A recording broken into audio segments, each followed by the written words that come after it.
Before your conscious mind even registers walking into a room, your nervous system has already scanned it for safety or threat. And if your environment is signaling threat, then your body will refuse to heal. If you're a high performer, a leader, or someone carrying the weight of the world on their shoulders, and you find that you cannot relax even when you're sitting in your own living room, then this is for you. Because that inability to switch off is not a character flaw. It's a biological response to your environment. And today I'm showing you 3 specific changes that you can make to your physical environment to signal safety to your nervous system and support recovery. Hi, I'm Beverley Schafer, and this is Sovereign Conversations, a channel that focuses on how we can reclaim sovereignty over our biology, our leadership, and our lives so that we can govern ourselves from the inside out. Neuroception is a term that is coined by Dr. Stephen Porges, the creator of the polyvagal theory. I know it sounds like big words, but it really describes your nervous system's subconscious radar, because below the level of conscious thought, your nervous system is constantly scanning your environment and asking one fundamental question: am I safe? And if the answer is yes, your nervous system engages the vagus nerve, activates the parasympathetic rest and digest state of being, and allows the body to repair tissue, digest food, and recover energy. If the answer is no, your nervous system triggers the sympathetic fight or flight response and shuts down all the long-term healing and recovery processes. It's truly remarkable how this happens. But when you're burnt out, your nervous system is already biased towards threat.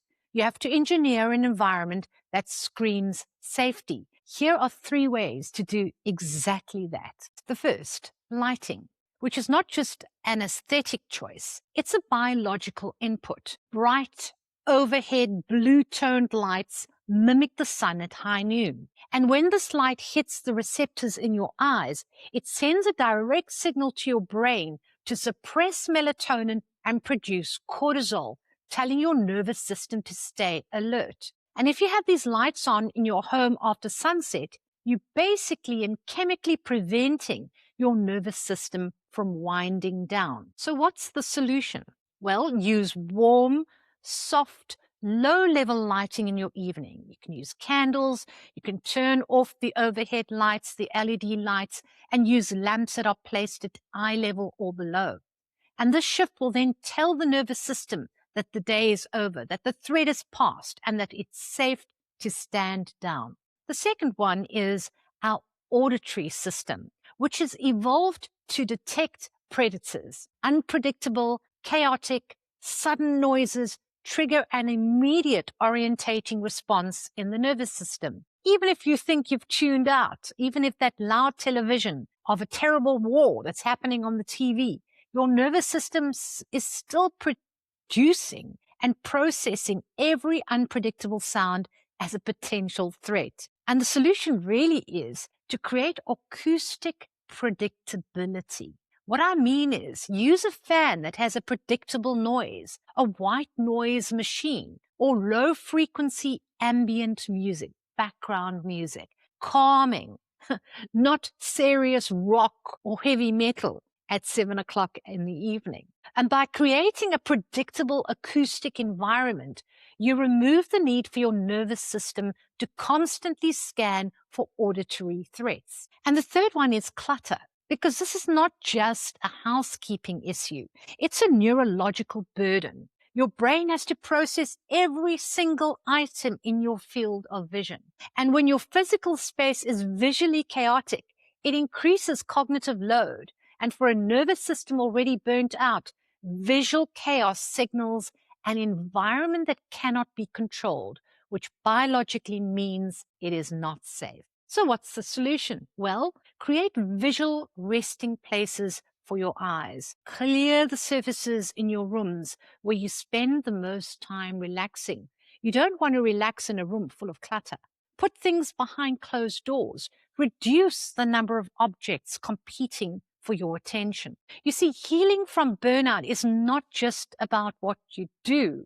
It is about where you are. It's about your environment. So you can do all the breath work and meditation in the world, but if your environment, your immediate environment, is constantly signaling threat through harsh light, chaotic noise, and visual clutter, your nervous system will not be allowed to heal. And especially take note of this when you have children. Healing begins when the body receives the message, the very basic message, the message that we're all born with. You're either safe now or you're not. And you have the power to design an environment that delivers that message every single day. So remember, sovereignty begins in the cell, but it builds the world. And if this conversation landed for you today, I have 3 asks. 1, if you want to go even deeper, click right here in my episode on the vagus nerve. I think you'll find this quite important when you're looking for a powerful internal switch for burnout recovery, and it will change the way that you think about healing generally. So you don't want to miss this one. Or 2, share this with someone, as I say, who is running on empty. Send them the link, give them the reframe that they need. And 3, when you're ready to go deeper on nervous system regulation, on full protocols, on how to integrate this into your life and your leadership, then come over to Sovereign Conversations on YouTube and visit the link in the show notes to explore how we can work together. This is just the beginning. Govern with vision, lead with frequency, live in sovereignty. I'll see you next time.